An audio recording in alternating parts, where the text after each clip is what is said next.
फरीदाबाद नगर निगम के लापरवाही और भ्रष्टाचार के किस्से बहुत ही आम हैं, जिसका खामियाजा आमजन को ही भुगतना पड़ता है। नमस्ते भारत, आप देख रहे हैं पायनियर हरियाणा। मैं हूं शेखर दास। फरीदाबाद बीके चौक के नजदीक एक ज्वेलरी के शोरूम में आग लगने का मामला सामने आया।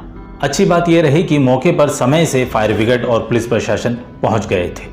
कितना हुआ नुकसान और क्या बताया आग लगने का कारण अधिकारियों ने, आइए जानते हैं पायनियर हरियाणा की एक खास रिपोर्ट में।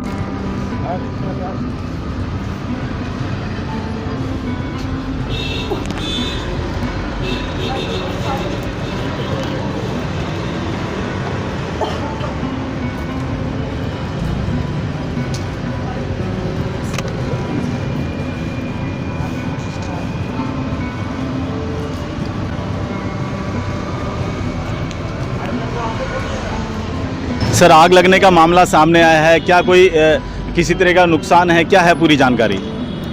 पूरी जानकारी यही है, आज सुबह थाने में सूचना प्राप्त हुई थी कंट्रोल रूम से कि तनिष्क ज्वेलर में नेहरू ग्राउंड में आग लग चुकी है। जो मौका पर मैं अपनी टीम के साथ पहुंचा, जो हमारी ईआरवी पहले ही मौका पर मौजूद मिली थी और फायर ब्रिगेड भी उसी समय आ चुकी थी, लेकिन अंदर जाने के लिए कोई रास्ता ना होने के कारण शटर पे अंदर आग लगने से शीशे टूट के गिरने से वो शटर दब चुका था, जो चाबी नहीं लग पा रही थी। जो हमने अपनी ईआरवी में उपलब्ध इक्विपमेंट, सब्बल, रॉड, उनसे कुल्हाड़ी, उनसे शटर के जो लॉक, सेंटर लॉक लगे हुए थे, उनको उखाड़ा था। उखाड़ कर शटर को खोला था, फिर फायर ब्रिगेड में की इमदाद से आग बुझाई गई थी, जिसमें वेंटिलेशन ना होने के कारण ज़्यादा नुकसान हुआ है। बाकी जान का कोई नुकसान नहीं हुआ है। ग्राउंड फ्लोर पे इंटीरियर का नुकसान हुआ है। यहाँ आग लगी तो हमने 3 मिनट में अपना रेस्पॉन्स टाइम का कवर किया है, और जो कि बहुत जल्दी का और बहुत अच्छा रेस्पॉन्स टाइम है। अगर थोड़ी देर हो जाती तो दिक्कत का सामना करना पड़ सकता था, किसी भी तरह का कोई ज़्यादा नुकसान भी हो सकता था। आग लगने के क्या कारण पाए गए हैं?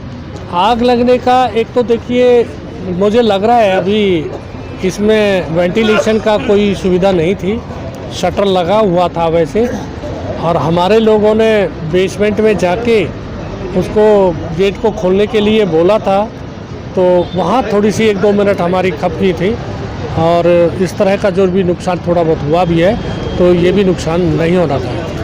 क्या ऑटो फायर सिस्टम अंदर मौजूद नहीं था?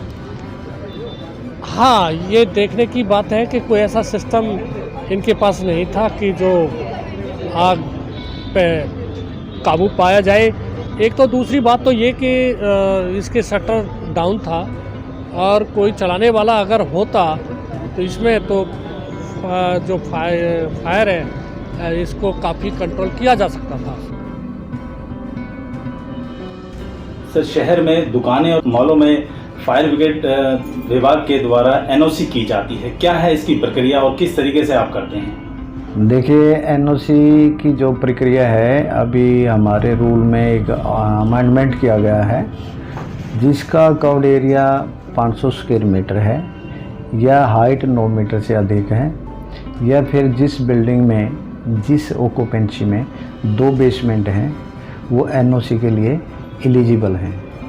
और एनओसी की जो दूसरी जो प्रक्रिया, सबसे पहले फायर फाइटिंग स्कीम अप्रूवल देनी पड़ती है हमें, उनको, पार्टी को, आवेदन को, और उसके बाद जो सिस्टम फायर का इंस्टॉल होना है तो वो इंस्टॉलेशन करवाते हैं। उसके बाद दोबारा से फिर वो एनओसी के लिए ऑनलाइन अप्लाई करेगा।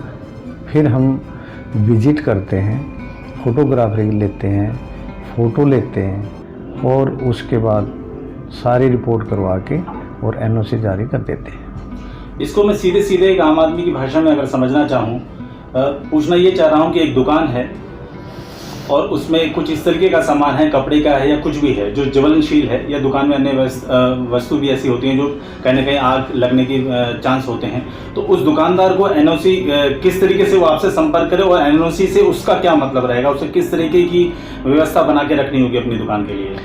देखिए, अगर वो फायर सेफ्टी के प्रबंध अगर उसमें अपने दुकान में, शोरूम में रखता है, तो बड़ी अच्छी बात है।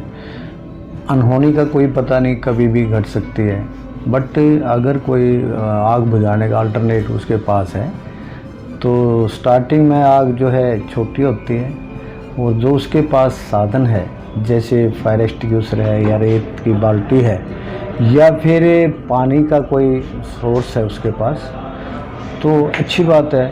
बट जैसे मैंने बताया एनओसी के लिए जो एलिजिबल जो बिल्डिंगें हैं उनका क्राइटेरिया है, वो क्राइटेरिया जो मैंने बताया 9 मीटर जो है हाइट, 9 मीटर से अधिक, 9 मीटर या 9 मीटर से अधिक हाइट, 2 बेसमेंट और 500 या 500 से अधिक क्राउड एरिया है तो उसको एनओसी दी जाएगी, अदरवाइज उनको एनओसी की आवश्यकता नहीं है। क्या इस बात को सीधा ऐसे समझा जा सकता है कि दुकान वाले अगर कुछ व्यवस्था रख रहे हैं आपको बुझाने के लिए, बहुत अच्छी बात है, नहीं तो कोई ज़रूरत नहीं है? क्या ऐसे समझे इस बात को? नहीं, ज़रूरत है। क्या कोई रूल अवेयरनेस रूल नहीं है, बट उन पे कोई रूल लागू नहीं है, लेकिन वो अपनी सुरक्षा के लिए, अपने सामान की सुरक्षा के लिए, अपनी बिल्डिंग की सुरक्षा के लिए या जो आसपास जो उसके कनेक्ट हैं उनकी सुरक्षा के लिए अच्छी बात है, रखनी चाहिए। तो हम यही एडवाइज़ करते हैं कि भाई अगर उनके पास है ये साधन तो बहुत बढ़िया है। क्या फायर विभाग अचानक से जाकर भी कोई जांच करता है कि इन्होंने एनओसी ली है या नहीं? क्योंकि डाटा रिकॉर्ड कई बार क्या होता है ध्यान में नहीं रहता है। हाँ, कई बार फायर डिपार्टमेंट के कर्मचारी को जैसे भी समय मिलता है या आदेश ऊपर से या मेरे आदेश जो होते हैं, हमारे फायर ऑफिसर मौके पर जाकर चेक भी कर लेते हैं। सबसे पहले हम चेक करते हैं उसका क्राइटेरिया, क्या ये बिल्डिंग एलिजिबल है। अगर वो एलिजिबल है और उसने फायर एनओसी नहीं ले रखी तो उसके खिलाफ कार्रवाई की जाती है। आज सुबह बीके चौक एनआईटी पर स्थित एक दुकान तनिष्क ज्वेलर के नाम से है, जिसमें आग लगने का मामला सामने आया। आग से कुछ ज़्यादा नुकसान तो नहीं हुआ, लेकिन हो सकता था, जैसा कि वहां पर फायर ब्रिगेड के अधिकारियों जो मौजूद थे, कर्मचारी, उन्होंने बताया, पुलिस प्रशासन भी मौजूद था। और साथ साथ उन्होंने एक बात का और खुलासा किया कि जो वो बिल्डिंग थी उसमें वेंटिलेशन की कोई जगह नहीं थी। एक दूसरा, वहाँ पर फायर ब्रिगेड के जो नियम हैं, जिसे सीधा सीधा एनओसी कहें, वो भी देखने को उन्होंने बताया कि शायद यहाँ व्यवस्था नहीं है आग बुझाने की। तो क्या इस मामले की आपके पास जानकारी है और इस पर क्या कहना चाहेंगे? देखिए, फायर की सूचना मेरे को मिल गई थी। तनिक्षा करके कोई शोरूम है वहाँ पर, मैं नहीं गया उसमें, क्या वो एलिजिबल है या नहीं है। अगर एलिजिबल था तो उन्होंने एनओसी लेनी चाहिए थी। आपने कहा लेनी चाहिए थी, क्या ऐसे और भी शोरूम होंगे जहाँ पर जो बिना एनओसी के बैठे होंगे? अगर ये इसके पास नहीं है, तनिष्क एक बहुत बड़ा नाम है, बहुत बड़ा ब्रांड है, कोई ऐसा नहीं कि इसे छोटी दुकान कहा जा सकता है। ग्राउंड बेसमेंट भी है और उसको ऊपर बिल्डिंग भी है। देखिए, जो क्राइटेरिया मैंने बताया है एलिजिबल बिल्डिंगों का, अगर वो क्राइटेरिया में आते हैं तो उन्होंने फायर एनओसी लेनी चाहिए। नहीं, मैं समझ रहा हूँ इस बात को। तो क्या ऐसी और भी दुकान, मतलब इस तरह की? हाँ, आप देख रहे हैं कि वो तो तनिक्षा कोई अकेली तो है नहीं, वहाँ तो बहुत सारे शोरूम है, मार्केट है, पूरा फरीदाबाद में बहुत ज़्यादा शोरूम है, ऐसे दुनिया भर के हैं। लेकिन लोग इस चीज़ को इग्नोर कर रहे हैं। लेकिन धीरे धीरे इनको अवेयरनेस करके और समझा के और इनको कहेंगे कि भाई आप ये अपनी चीज़ें पूरी रखें। तो क्या फायर ब्रिगेड विभाग इस पर कोई सख्ती नहीं दिखाता है कि आप कोई चीज़ लेनी ही होगी मद्देनज़र? क्योंकि सिर्फ एक दुकान से कई चीज़ें जुड़ी होती हैं, अगर आग लग जाती है तो वो कहीं ना कहीं फैल जाती है वह आग।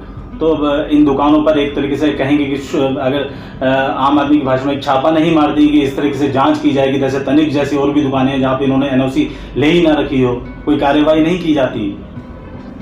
इसमें कई बार कार्रवाई के लिए स्टाफ भी चाहिए और हमारे पास पर्याप्त स्टाफ भी नहीं है। जितनी भी लोगों ने एनओसी ले रखी है उस काम में लगे रहते हैं, रिन्यूअल भी आती हैं, नई भी लोग, जैसे आईएमटी डेवलप हो रहा है, बहुत सारी फाइलें उनकी आती हैं, वहाँ की भी फाइलें चेक करनी होती हैं और मौके पर जाकर इंस्पेक्शन करनी होती हैं जो एनओसी लेते हैं।